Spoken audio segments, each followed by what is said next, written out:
Cilantro is one of those plants that we love to grow and eat in summer, but doesn't really do that well in summer. So in this video, I'm gonna show you exactly how to have incredible success with your cilantro.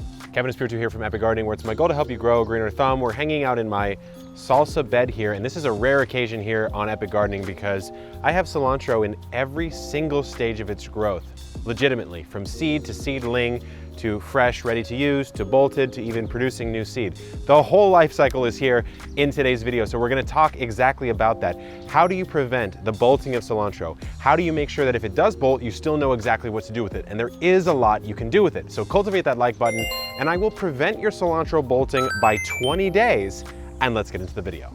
Let's talk first about some quick basics on cilantro, also known as coriander. So it's really popular in Southeast Asian cuisine, really popular in Mexican cuisine, all sorts of different culinary uses, and it's commonly referred to as both cilantro and coriander. Here in America, we typically will call cilantro the leaves and coriander the seeds, the dried seeds that you can grind up, use as spices. Of course, you can also plant them and germinate them and grow cilantro or coriander. Some places it's just called coriander as a blanket statement. So that's just a little factoid to know. Another thing to know is some people really hate the taste of cilantro or coriander. They think it tastes like soap. If that's you, it's actually really not your fault. That's a genetic thing. So you can't really do much about it, unfortunately. However, you can still grow it for someone in your family that does like cilantro. For cilantro varieties, there's a couple that I really like. The first one is going to be Calypso. This one's from my friend Brigitte over at San Diego Seed Company. Huge fan of them. And then you also have Slow Bolt. This one comes from, I think, from a lot of different seed companies. This one's from Baker Creek Heirloom Seeds. I'll give you a really quick hit on what cilantro seeds look like, because they are one of the weirder looking seeds that you'll ever see. It sort of looks like a little miniature lemon or pumpkin or melon or something like that, and they're very lightweight. Right up here, I have some young seedlings that have already been germinated, but what I'm gonna do is show you the direct sowing method that I like to use. This is definitely one of those plants that I would prefer to direct sow because they don't take super well to a transplant.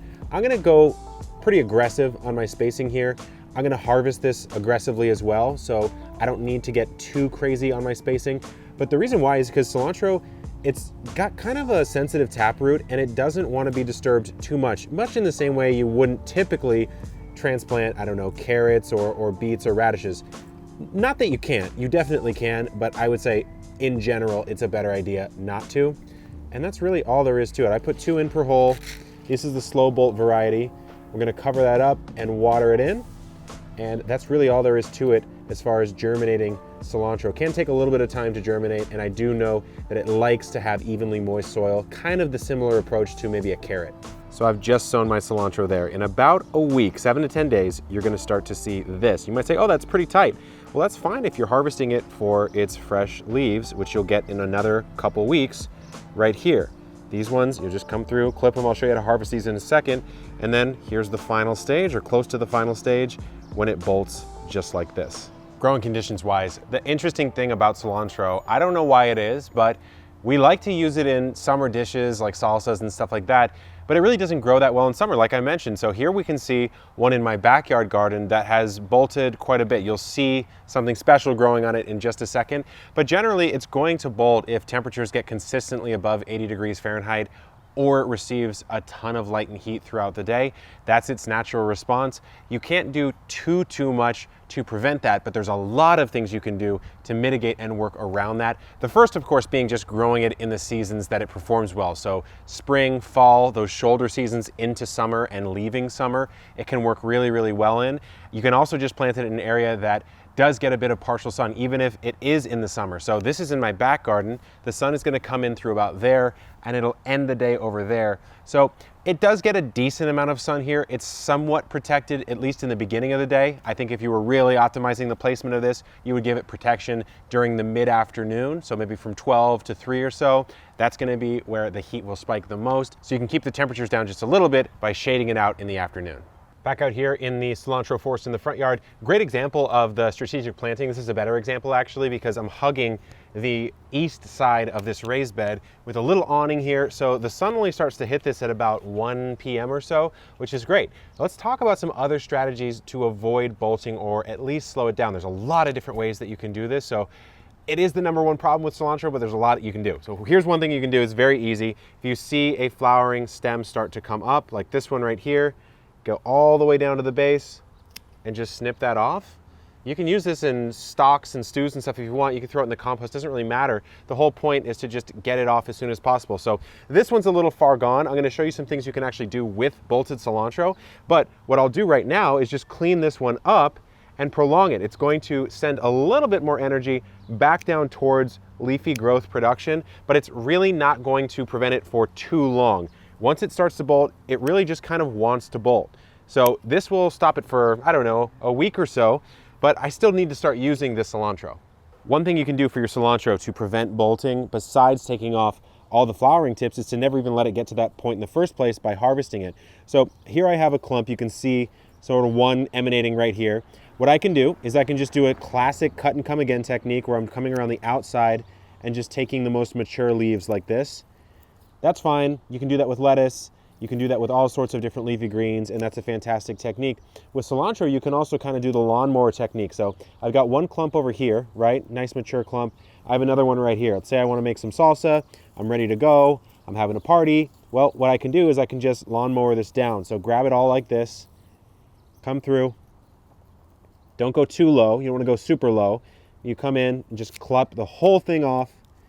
Voila, I have a nice chunk here. I can dice that up, do whatever I want with it. I'm still gonna get growth off of this, and it's a good way to mow it down, prevent the flower stalks from even forming, get a nice continual harvest, and then next week I can come around and do this one. Then by that time I can come back and do this one. Back, forth. Great way to do it. A few more strategies to prevent bolting. Grow the slow bolt variety, that can be a great one. But #2, you can just do what I just showed you, where you plant. These are 4 different weeks-ish apart, so succession sowing is great. You can just harvest this out before it even gets to this stage, and you're good to go. You can grow it indoors if you want to, maybe a little windowsill. Temperatures might be cooler, still might be summer. You still get that cilantro pep, but you're not subjecting it to all that heat. Another thing you could do is grow micro cilantro. I used to grow a lot of microgreens, have a lot of videos on growing microgreens. So you could buy the cilantro in bulk and then just sow it however you want, scatter sow it almost, cover it up with a little bit of soil, let it come up and just mow it down with a clipper. I could do it right here. I actually want this to grow a lot larger, but that would be another fantastic way to do it. But now we have to talk about why it's not even that bad if your cilantro does bolt. So here we have bolted cilantro, flowering cilantro. What you'll notice is it has sort of an umbral flower structure. Umbral just meaning it kind of has this sort of umbrella-esque look. It's clusters of flowers. And this is really nice. Pollinators need a little pad to land on. Hoverflies will come here, bees will come here, all sorts of things. You'll see ladybug larvae spawning in here. It's really good for that. In fact, I see a hoverfly right in the background right now. Remember at the beginning of the video when I told you that it's known as cilantro and coriander? Well, that second word is one of the reasons why allowing it to bolt isn't such a big deal. Take a look. So these little balls right here, these are young, fresh coriander. You could eat them just like this, or you could let them dry and grind them up as a spice, or use them to start more cilantro. But let's give these a taste test right now. All right, I have my fresh picked coriander here. This is immature, so if I tried to start from seed, it actually wouldn't work. Let's give it a taste test. Even this will taste different, not only than cilantro, but dried coriander that's more mature. It's a little bit more floral, I would say, a little bit more fragrant. The cilantro has that sort of peppery, sort of spicy thing that's going on. This is a little bit more floral and fragrant. It's a great garnish. It's a great little thing to add in to a salad, to a soup, to preserves. You can pickle it. You can do all sorts of stuff with it. And you can also just let the cilantro completely bolt out. You can let it flower. You can let it produce coriander, let the coriander dry, and then use that as a ground spice, use that as a pickled spice, or just use it to start more cilantro next year. So it's really not a huge deal to let it bolt. Of course, you have all the strategies you need if you just want to eat the leaves.